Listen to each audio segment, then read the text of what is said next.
अमावास्या और पूर्णिमा दुई भौणी कथा। गोटे राज्य जड़े राजा एवं जड़े राणी रोते। तांकर 4 संतान थिले, 2 पुओ एवं 2 झील। गोटे झीर नाम पूर्णिमा एवं अन्य झीर नाम अमावास्या थिला। पूर्णिमा घरर समस्त काम करुथिले एवं भगवान को मध्य उपासना करुथिले। एहा व्यतीत से गोमातार सेवा मध्य करुथिले। किंतु अमावास्या घर काम करुनथिले कि भगवान को पूजा करुनथिले किंबा गोमातार सेवा करुनथिले। तथापि राजा एवं राणी उभय पुओ एवं अमावास्या को बहुत भल पाउथिले, किंतु पूर्णिमा को भल पाउनथिले।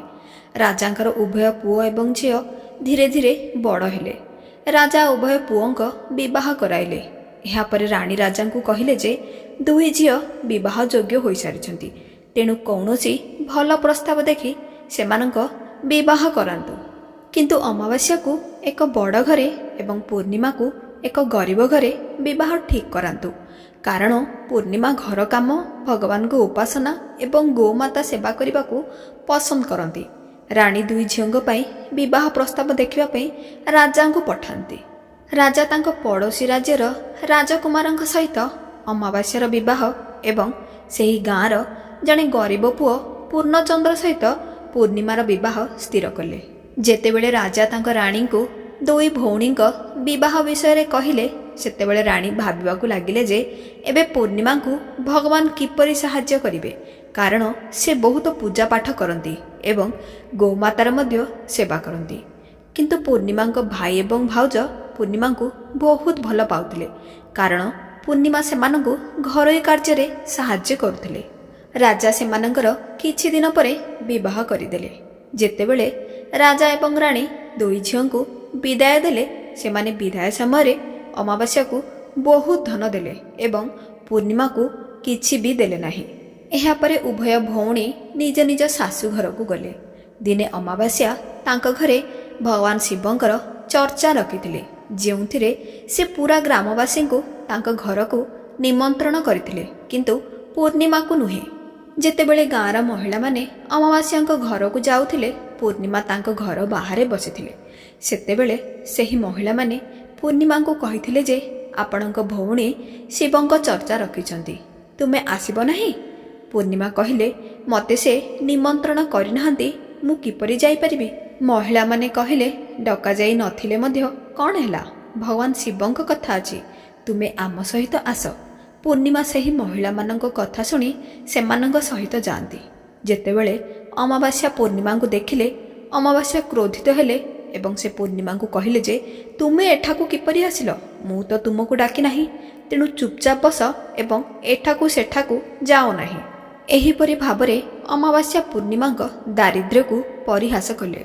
अमावास्या एही कथा शुणी पूर्णिमा आखिरु लुह झरिबाकू लागिला एवं प्रभु शिवंक निकटरे हाथ जोड़ी पूर्णिमा तांक मनरे प्रभु को कहबाकू लागिले, हे भगवान, पूजा करिबा, घर काम करिबा एवं गोमातार सेवा करिबा कौन भूल कि? सर्वशेष मोर दोष कौन? तुमे मते केबे संतुष्ट करिब? शिव चर्चा शेष न हेबा पर्यंत पूर्णिमा बारंबार मनरे भगवान को एहा कहिथिले। अमावास्या ईश्वरंक प्रसाद बंटन करिबा आरंभ कले। से समस्त भगवान को प्रसाद देले, किंतु पूर्णिमा को देले नाही।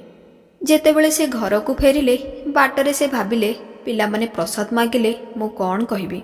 से भाबिले जे से तांको माँ घर को मो भाई एवं भाउजंक पाखकु जाई सेठारु पिला मानक पई किछि आनी देबे। एहीपरि भाबी से घर को आसी तांको स्वामी एवं पिला मानकु कहिले जे मु मोरो माँ घर को जाउची। पूर्णिमा तांको माँ घर को चली गले। जिबा बेले रास्ता रे से एक सिमेंटर गोलिया स्थान देखिले, जेउथिरे तुलसी गछ लगा जाइथिला। सेही स्थान रे जड़े महिला थिले। से तुलसी माँ व्यतीत अन्य केही नथिले। सेही वृद्ध महिला पूर्णिमा को कहिले, झियो तुमे किए एवं तुमे केउठाकू जाउछ? तापरे पूर्णिमा निजको परिचित कराइले। तापरे वृद्ध महिला पूर्णिमा को कहिले, एही तुलसी गछ सुखी जाइछि, सेथिरे किछि पानी देई दियो एवं एही स्थान को सफा कर दियो, जहाद्वारा मु किछि शीतलता पाई परिबी। पूर्णिमा कहिले, ठीक अछि माँ। से पानी ढाली सेही स्थान को सफा कले। से तांकु स्नान करी पाद को दबाई कहला, माँ आउ कौन काम अछि? से कहिले, आउ किछि नाही, तुमे जाई ଫେରି ଆସିବା ପରେ ତୁମେ ମୋତେ ଦେଖା କରିବ। ପୂର୍ଣ୍ଣିମା କହିଲେ ଠିକ୍ ଅଛି ମା, ଏବଂ ସେଠାରୁ ଚାଲିଗଲେ। ଚାଲି ଚାଲି ଯିବାବେଳେ ଏକ ଶିବ ମନ୍ଦିର ଆସିଥିଲା। ସେଠାରେ ମଧ୍ୟ ଜଣେ ବୃଦ୍ଧ ବାବାଙ୍କୁ ଭେଟିଥିଲେ। ସେ ପ୍ରଭୁ ମହାଦେବଙ୍କ ବ୍ୟତୀତ ଅନ୍ୟ କେହି ନଥିଲେ। ସେ ପୂର୍ଣ୍ଣିମାଙ୍କୁ କହିଲେ, ଝିଅ ତୁମେ କିଏ, କେଉଁଠାକୁ ଯାଉଛ? ପୂର୍ଣ୍ଣିମା ନିଜକୁ ପରିଚିତ କରାଇଲେ। ତାପରେ ବୃଦ୍ଧ ବାବା ପୂର୍ଣ୍ଣିମାଙ୍କୁ ସେହି ମନ୍ଦିର ସଫା କରିବାକୁ କହିଥିଲେ। ପୂର୍ଣ୍ଣିମା କହିଲା ଠିକ୍ ଅଛି ବାବା, ଏବଂ ସେ ମନ୍ଦିର ଓ ମନ୍ଦିରର ବାରଣ୍ଡା ସଫା କରି ପୂଜା କରିଥିଲେ ଏବଂ ବାବାଙ୍କୁ କହିଲେ ଆଉ କ'ଣ କାମ କରିବାକୁ ଅଛି କି ବାବା? ବୃଦ୍ଧ ବାବା କହିଲେ ଆଉ କିଛି ନାହିଁ ଝିଅ, ବର୍ତ୍ତମାନ ତୁମେ ଯାଇ ଫେରି ଆସିବା ବେଳେ ମୋତେ ସାକ୍ଷାତ କର। ପୂର୍ଣ୍ଣିମା କହିଲା ଠିକ୍ ଅଛି ବାବା, ଏବଂ ସେ ସେଠାରୁ ଚାଲିଗଲେ। ଏବେ ଆଗକୁ ଯିବାବେଳେ ସେ କାଳୀମା ମନ୍ଦିର ପାଇଲେ। ସେଠାରେ ମଧ୍ୟ ଜଣେ ବୃଦ୍ଧ ମହିଳା ବସିଥିଲେ। ସେହି ବୃଦ୍ଧ ମହିଳା ପୂର୍ଣ୍ଣିମାଙ୍କୁ କହିଲେ ତୁମେ କିଏ ଝିଅ ଏବଂ ତୁମେ କେଉଁଠାକୁ ଯାଉଛ? ପୂର୍ଣ୍ଣିମା ନିଜକୁ ପରିଚିତ କରାଇଲେ। ତାପରେ ସେହି ବୃଦ୍ଧ ମହିଳା ପୂର୍ଣ୍ଣିମାଙ୍କୁ କହିଥିଲେ ଝିଅ ସବୁ କିଛି ଏଠାରେ ଅଛି। ସେମାନେ ପୂଜା କରିବାକୁ ଆସନ୍ତି, କିନ୍ତୁ କେହି ମନ୍ଦିର ପରିଷ୍କାର କରନ୍ତି ନାହିଁ। ତେଣୁ ଦୟାକରି ଏହି ମନ୍ଦିରକୁ ସଫା କରିଦେବ। ପୂର୍ଣ୍ଣିମା କହିଲେ ଠିକ୍ ଅଛି ମା। ପୂର୍ଣ୍ଣିମା ମନ୍ଦିର ସଫା କରି ପୂଜା କରିଥିଲେ ଏବଂ ବୃଦ୍ଧ ମହିଳାଙ୍କୁ ସ୍ନାନ କରାଇ ପାଦକୁ ଦବାଇ ପୂର୍ଣ୍ଣିମା କହିଲା ଆଉ କ'ଣ କାମ ଅଛି କି ମା? ତାପରେ ମହିଳା ଜଣକ କହିଲେ ଆଉ କିଛି ନାହିଁ, ତୁମେ ଫେରିବା ବେଳେ ମୋତେ ଦେଖା କରିକି ଯିବ। ପୂର୍ଣ୍ଣିମା କହିଲା ଠିକ୍ ଅଛି। ଏହାପରେ ପୂର୍ଣ୍ଣିମା ସେଠାରୁ ଚାଲିଗଲେ। ଆଉ ଟିକିଏ ଆଗକୁ ଯିବାବେଳେ ଏକ ନଦୀ ପାର ହେଲେ। ଜଣେ ବୃଦ୍ଧ ମହିଳା ନଦୀ କୂଳରେ ବସିଥିଲେ। ସେ ପ୍ରକୃତରେ ମାତା ଗଙ୍ଗା ଥିଲେ। ବୃଦ୍ଧ ମହିଳା କହିଲେ ତୁମେ କିଏ ଝିଅ ଏବଂ କୁଆଡ଼େ ଯାଉଛ? ପୂର୍ଣ୍ଣିମା ନିଜକୁ ପରିଚିତ କରାଇଲେ। ଏହାପରେ ମହିଳା ପୂର୍ଣ୍ଣିମାଙ୍କୁ କହିଥିଲେ ଯେ ସମସ୍ତେ ଏହି ନଦୀକୁ ଗାଧୋଇବାକୁ ଆସନ୍ତି, କିନ୍ତୁ କେହି ଏହାକୁ ସଫା କରନ୍ତି ନାହିଁ। ତେଣୁ ତୁମେ ଏହାକୁ ପରିଷ୍କାର କରିଦେବ କି? ପୂର୍ଣ୍ଣିମା କହିଲା ଠିକ୍ ଅଛି ମା। ପୂର୍ଣ୍ଣିମା ସେହି ନଦୀ କୂଳକୁ ସଫା କରି ସେହି ବୃଦ୍ଧ ମହିଳାଙ୍କର ପାଦକୁ ଦବାଇ କହିଲା ଆଉ କ'ଣ କାମ ଅଛି କି ମା? ସେହି ବୃଦ୍ଧ ମହିଳା କହିଲେ ଆଉ କିଛି ନାହିଁ ଝିଅ, ଏବେ ତୁମେ ଯାଅ। ଫେରି ଆସିବା ବେଳେ ମୋତେ ଦେଖା କରିବ। ଏହାପରେ ପୂର୍ଣ୍ଣିମା ଯେଉଁ ଡଙ୍ଗାରେ ଯିବାକୁ ବସିଲେ, ସେହି ଡଙ୍ଗାଟି ଫୁଲରେ ସଜାଯାଇଥିଲା। ସେ ଡଙ୍ଗାରେ ବସି ନଦୀର ଅନ୍ୟ କୂଳରେ ଯାଇ ପହଞ୍ଚିଥିଲେ। ଏହାପରେ ସେ ତାଙ୍କ ପିତାମାତାଙ୍କ ଘରେ ପହଞ୍ଚିଥିଲେ। ଯେତେବେଳେ ପୂର୍ଣ୍ଣିମାଙ୍କ ଭାଇ ଓ ଭାଉଜ ତାଙ୍କୁ ସେଠାରେ ଦେଖିଲେ, ସେମାନେ ବହୁତ ଖୁସି ହେଲେ ଏବଂ ସେମାନେ ପୂର୍ଣ୍ଣିମାଙ୍କର ବହୁତ ସମ୍ମାନ କରିଲେ ଏବଂ କହିଲେ ଯେ ସେ ପିଲାମାନଙ୍କୁ ମଧ୍ୟ ତାଙ୍କ ସହିତ ଆଣିଥାନ୍ତେ। ଏହାପରେ ସମସ୍ତେ ରାତ୍ରି ଭୋଜନ କଲେ ଏବଂ ଶୋଇବାକୁ ଗଲେ। ସକାଳେ ପୂର୍ଣ୍ଣିମା ଯେତେବେଳେ ତାଙ୍କ ଶାଶୁ ଘରକୁ ଫେରିଯିବାକୁ କହିଥିଲେ, ତାଙ୍କ ଭାଉଜ ତାଙ୍କୁ ଏକ ଲାଲ ଶାଢ଼ୀ ଦେଇଥିଲେ ଏବଂ ପିଲାମାନଙ୍କ ପାଇଁ ପୋଷାକ ଏବଂ କିଛି ଖାଦ୍ୟ ସାମଗ୍ରୀ ଏକ ବ୍ୟାଗରେ ରଖି କହିଥିଲେ ଯେ ତୁମେ ବହୁତ ଦିନ ପରେ ଆସିଛ, ସମୟ ଦେଖି ପୁଣି ଆସିବ। ପୂର୍ଣ୍ଣିମା କହିଲା ଠିକ୍ ଅଛି। ଏହାପରେ ପୂର୍ଣ୍ଣିମା ସେଠାରୁ ଚାଲିଯାଇ ସେହି ନଦୀ କୂଳରେ ପହଞ୍ଚିଥିଲେ। ନଦୀ ପାଖରେ ଥିବା ଏକ ଡଙ୍ଗାରେ ବସି କୂଳରେ ପହଞ୍ଚିବା ପରେ ପୂର୍ଣ୍ଣିମା ସେହି ବୃଦ୍ଧ ମାତାଙ୍କୁ ଭେଟିଥିଲେ, ଯିଏ ପ୍ରକୃତରେ ମାତା ଗଙ୍ଗା ଥିଲେ। ସେହି ବୃଦ୍ଧ ମା କହିଲେ ଆସିଗଲୁ ଝିଅ? ପୂର୍ଣ୍ଣିମା କହିଲେ ହଁ ମୁଁ ଆସିଗଲି ମା। ସେ ପୂର୍ଣ୍ଣିମାଙ୍କୁ ଏକ ବ୍ୟାଗ୍ ଦେଲେ ଏବଂ କହିଲେ ଯେ ଏହାକୁ ଘରକୁ ନେଇ ଖୋଲିବୁ। ପୂର୍ଣ୍ଣିମା କହିଲେ ଠିକ୍ ଅଛି ମା। ବର୍ତ୍ତମାନ ପୂର୍ଣ୍ଣିମାଙ୍କ ପାଖରେ 2ଟି ବ୍ୟାଗ୍ ହେଲା ଏବଂ ସେ ସେଠାରୁ ଚାଲିଗଲେ। ପୂର୍ଣ୍ଣିମା ଆଗକୁ ଯାଇ କାଳୀମାର ସେହି ମନ୍ଦିରକୁ ଗଲେ। ସେଠାରେ ମଧ୍ୟ କାଳୀମା ଜଣେ ବୃଦ୍ଧ ମା ରୂପରେ ବସିଥିଲେ। ସେ କହିଲେ ଆସିଗଲୁ ଝିଅ? ପୂର୍ଣ୍ଣିମା କହିଲେ ହଁ ମା ଆସିଗଲି। କାଳୀମା ମଧ୍ୟ ତାଙ୍କୁ ଏକ ବ୍ୟାଗ୍ ଦେଇ କହିଲେ ଏହାକୁ ଘରକୁ ଯାଇ ଖୋଲିବୁ। ପୂର୍ଣ୍ଣିମା କହିଲା ଠିକ୍ ଅଛି ମା। ଏବଂ ଏବେ ପୂର୍ଣ୍ଣିମାଙ୍କ ପାଖରେ 3ଟି ବ୍ୟାଗ୍ ହୋଇଯାଇଥିଲା। ପୂର୍ଣ୍ଣିମା ତାଙ୍କ ମୁଣ୍ଡରେ ଏକ ବ୍ୟାଗ୍ ଏବଂ 2ଟି ହାତରେ 2ଟି ବ୍ୟାଗ୍ ଧରି ସେଠାରୁ ଚାଲିଲେ। ତାପରେ ଆଗରେ ଭଗବାନ ଶିବଙ୍କର ମନ୍ଦିର ଆସିଲା, ଯେଉଁଠାରେ ଭଗବାନ ଶିବ ଏକ ବୃଦ୍ଧ ବାବାଙ୍କ ରୂପରେ ବସିଥିଲେ। ସେତେବେଳେ ସେ କହିଲେ ଝିଅ ଆସିଗଲୁ? ତାପରେ ପୂର୍ଣ୍ଣିମା କହିଲେ ହଁ ବାବା ମୁଁ ଆସିଲି। ତାପରେ ସେହି ବୃଦ୍ଧ ବାବା ପୂର୍ଣ୍ଣିମାଙ୍କୁ ଏକ ବ୍ୟାଗ୍ ଦେଲେ ଏବଂ କହିଲେ ଏହାକୁ ତୁମ ଘରକୁ ନେବା ପରେ ଏହାକୁ ଖୋଲିବ। ପୂର୍ଣ୍ଣିମା କହିଲେ ଠିକ୍ ଅଛି ବାବା। ଏବେ ପୂର୍ଣ୍ଣିମାଙ୍କ ପାଖରେ 4ଟି ବ୍ୟାଗ୍ ହୋଇଯାଇଥିଲା। ସେ ଏକାକୀ କିପରି ସେହି 4ଟି ବ୍ୟାଗ୍ ନେଇପାରିବେ? ତେଣୁ ସେ ପୁରୁଣା ଶାଢ଼ୀ ବାହାର କରି ସେହି 4 ବ୍ୟାଗ୍କୁ ସେଥିରେ ବାନ୍ଧିଲେ। ବର୍ତ୍ତମାନ ପୂର୍ଣ୍ଣିମା ସେଠାରୁ ଆଗକୁ ଚାଲିବାକୁ ଲାଗିଲେ ଏବଂ ଟିକିଏ ଆଗକୁ ଯିବା ପରେ ସେଠାରେ ସେହି ତୁଳସୀ ମାଙ୍କୁ ଜଣେ ବୃଦ୍ଧ ମହିଳାଙ୍କ ରୂପରେ ବସିଥିବାର ଦେଖିଲେ। ସେ ପୂର୍ଣ୍ଣିମାଙ୍କୁ ପଚାରିଲେ ଯେ ଆସିଗଲୁ ଝିଅ? ପୂର୍ଣ୍ଣିମା କହିଲେ ହଁ ମା ଆସିଗଲି। ତୁଳସୀ ମା ମଧ୍ୟ ପୂର୍ଣ୍ଣିମାଙ୍କୁ ଏକ ବ୍ୟାଗ୍ ଦେଲେ ଏବଂ ଏହାକୁ ଘରକୁ ନେବା ପରେ ଖୋଲିବାକୁ କହିଲେ। ପୂର୍ଣ୍ଣିମା କହିଲା ଠିକ୍ ଅଛି ମା।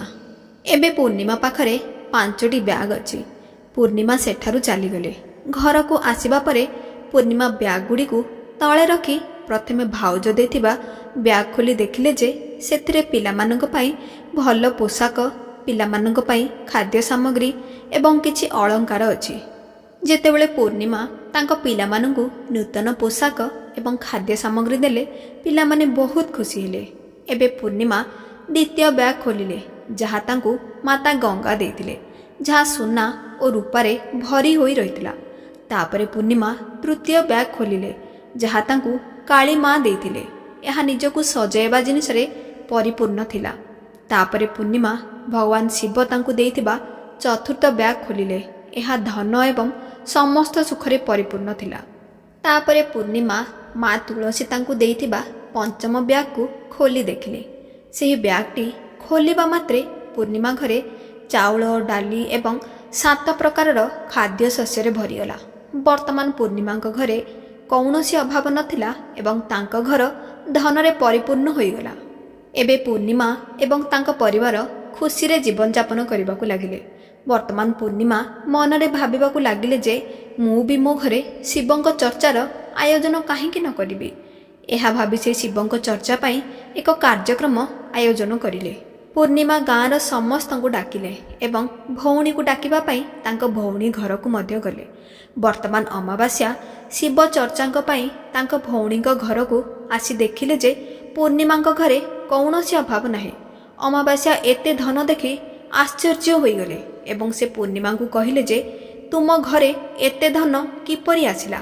ପୂର୍ଣ୍ଣିମା କହିଲା ଦେଖ ଭଉଣୀ, ତୁମେ ଏକ ଶିବ ଆଲୋଚନା ଆୟୋଜନ କରିଲ ଏବଂ ତୁମେ ମୋତେ ଏହାକୁ ନିମନ୍ତ୍ରଣ କରିଲନି। ତଥାପି ମୁଁ ତୁମ ଘରକୁ ଯାଇଥିଲି ଏବଂ ତୁମେ ମୋତେ ଭଗବାନଙ୍କ ପ୍ରସାଦ ମଧ୍ୟ ଦେଲ ନାହିଁ। ତୁମେ ମୋର ଦାରିଦ୍ର୍ୟକୁ ମଧ୍ୟ ପରିହାସ କରିଲ। ଏହାପରେ ଯେତେବେଳେ ମୁଁ ଘରକୁ ଆସୁଥିଲି ବାଟରେ ଏକ ଚିନ୍ତା ମୋ ମନକୁ ଆସିଲା ଯେ ଘରେ ପିଲାମାନେ ପ୍ରସାଦ ମାଗିବା ବେଳେ ମୁଁ କ'ଣ କହିବି। ତେଣୁ ମୁଁ ଭାବିଲି ଯେ ମୁଁ ମୋର ମା ଘରକୁ ଯିବି ଏବଂ ମା ଘରକୁ ଯିବା ବାଟରେ ଯାହା ସବୁ ଘଟଣା ଘଟିଲା ପୂର୍ଣ୍ଣିମା ଅମାବାସ୍ୟାଙ୍କୁ ତାହା ସମ୍ପୂର୍ଣ୍ଣ ବର୍ଣ୍ଣନା କରି କହିଲେ। ତାପରେ ଅମାବାସ୍ୟା ପୂର୍ଣ୍ଣିମାଙ୍କୁ କହିଲେ ଯେ ତୁମେ ବି ମୋତେ ପ୍ରସାଦ ଦିଅ ନାହିଁ ଏବଂ ମୋତେ ଗାଳି ଦିଅ। କିନ୍ତୁ ପୂର୍ଣ୍ଣିମା କହିଲେ ଏହା ଭଗବାନଙ୍କ ପ୍ରସାଦ ଅଟେ। ମୁଁ ଏହା ସମସ୍ତଙ୍କୁ ଦେବି ଏବଂ ତୁମକୁ ମଧ୍ୟ ଦେବି। ତଥାପି ଅମାବାସ୍ୟା ପ୍ରସାଦକୁ ନେଇନଥିଲେ ଏବଂ ସେ ସିଧା ତାଙ୍କ ଘରକୁ ଗଲେ। ଘରେ ପିଲାମାନଙ୍କୁ କହିବା ପରେ ସେ ନିଜ ମା ଘରକୁ ଚାଲିଗଲେ। ଯିବାବେଳେ ସେହି ତୁଳସୀ ମାଙ୍କୁ ପାଇଲେ ଯିଏ ସେହି ସ୍ଥାନରେ ବୃଦ୍ଧ ମା ପରି ବସିଥିଲେ। ସେହି ବୃଦ୍ଧ ମା ଅମାବାସ୍ୟାଙ୍କୁ କହିଲେ ତୁମେ କିଏ ଏବଂ ତୁମେ କେଉଁଠାକୁ ଯାଉଛ? ଏହି ତୁଳସୀ ଗଛ ଶୁଖିଯାଉଛି, ସେଥିରେ କିଛି ପାଣି ଦେଇଦିଅ ଏବଂ ଏହି ସ୍ଥାନକୁ ସଫା କରିଦିଅ। ଅମାବାସ୍ୟା କହିଲା ଏ ବୁଢ଼ୀ, ତତେ ଦେଖାଯାଉନି କି ମୁଁ ମହଙ୍ଗା ଶାଢ଼ୀ ପିନ୍ଧିଛି? ଏହା ଅପରିଷ୍କାର ହୋଇଯିବ। ଏହା କହି ସେ ଆଗକୁ ଚାଲିଲା ଏବଂ ଯେତେବେଳେ ସେ ଭଗବାନ ଶିବଙ୍କୁ ଭେଟିଲେ ସେତେବେଳେ ସେ ମଧ୍ୟ ତାଙ୍କୁ କହିଥିଲେ। ଏହାପରେ ଯେତେବେଳେ ସେ ଆହୁରି ଆଗକୁ ଗଲେ ସେ କାଳୀ ମାଙ୍କୁ ଭେଟିଥିଲେ। ସେ କାଳୀ ମାଙ୍କୁ ସମାନ କଥା କହିଥିଲେ। ଏହାପରେ ଯେତେବେଳେ ସେ ଆହୁରି ଆଗକୁ ଗଲେ ସେ ଗଙ୍ଗା ମାଙ୍କୁ ଭେଟିଥିଲେ। ସେ ଗଙ୍ଗା ମାଙ୍କୁ ମଧ୍ୟ ସେହି କଥା କହିଥିଲେ। ଏହାପରେ ଯେତେବେଳେ ସେ ଡଙ୍ଗାରେ ବସିଲେ ଫୁଲ ବଦଳରେ ଡଙ୍ଗାରେ କଣ୍ଟା ଥିଲା ଯାହା ତାଙ୍କ ପାଦରେ ଫୋଡ଼ି ହୋଇଯାଇଥିଲା। ସେ ଅନ୍ୟ କୂଳରେ ଓହ୍ଲାଇ କରି ନିଜ ମା ଘରକୁ ଗଲେ। ଯେତେବେଳେ ତାଙ୍କ ଭାଉଜମାନେ ତାଙ୍କୁ ସେଠାରେ ଦେଖିଲେ ସେମାନେ ନିଜ ଭିତରେ କଥା ହେବାକୁ ଲାଗିଲେ ଯେ କାମ କି ନା କାଜ କି ଢାଇ ସେର ଅନାଜ କି, ଏ ମୁସିବତ କେଉଁଠୁ ଆସିଲା? ବର୍ତ୍ତମାନ ସେ ଯେହେତୁ ପଳେଇ ଆସିଲେଣି ଆଉ କ'ଣ କରିବା?